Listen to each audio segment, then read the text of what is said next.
ನಮಸ್ಕಾರ.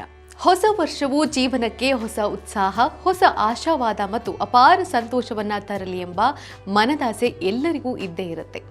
ಹಾಗಾದ್ರೆ ಈ ವರ್ಷದ ಪ್ರಾರಂಭ ಹೇಗೆ ಮಾಡಿದ್ರೆ ಲಕ್ಷ್ಮೀ ದೇವಿ ನಿಮ್ಮ ಮನೆಯಲ್ಲೇ ನೆಲೆಸ್ತಾಳೆ?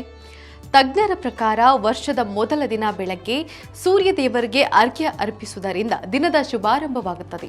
ಜನವರಿ 1 ಗುರುವಾರವಾದ್ದರಿಂದ ಗುರುರಾಯರ ಪೂಜೆ ಮಾಡಿ ಅವರಿಗೆ ತುಳಸಿ ಹಾರವನ್ನು ಅರ್ಪಿಸಿ. ಇನ್ನು ಬಿಲ್ವಪತ್ರೆ ಗಿಡವಿರುವ ಮನೆಗೆ ಶಿವನ ಆಶೀರ್ವಾದ ಸದಾ ಇರುತ್ತದೆ ಎಂದು ಶಾಸ್ತ್ರಗಳು ಹೇಳುತ್ತವೆ. ಹೀಗಾಗಿ 2026ರ ಮೊದಲ ದಿನ ಮನೆಯ ಉತ್ತರ ದಿಕ್ಕಿನಲ್ಲಿ ಬಿಲ್ವಪತ್ರೆ ಗಿಡವನ್ನು ನೆಟ್ಟರೆ ನಕಾರಾತ್ಮಕ ಶಕ್ತಿ ದೂರವಾಗುತ್ತೆ.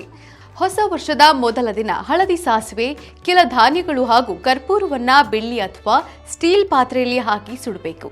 ಜೊತೆಗೆ ದೇವರ ಪೂಜೆಯ ಸಂದರ್ಭದಲ್ಲಿ ಹಸುವಿನ ಸಗಣಿಯಲ್ಲಿ ಹಳದಿ ಸಾಸಿವೆಯನ್ನ ಹಾಕಿ ಸುಟ್ಟು ಅದರ ಹೊಗೆಯನ್ನ ಮನೆಯೊಳಗೆ ಹಾಕುವುದು ಶುಭಕರ.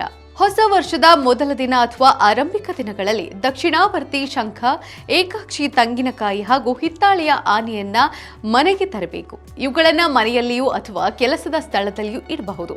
ಅವುಗಳ ಪ್ರಭಾವದಿಂದ ಉದ್ಯೋಗ ಮತ್ತು ವ್ಯವಹಾರದಲ್ಲಿ ಲಾಭವಾಗುತ್ತೆ. ಪ್ರಗತಿಗೆ ಅಡ್ಡಿಯಾಗುವ ಅಡೆತಡೆಗಳು ದೂರವಾಗುತ್ತೆ.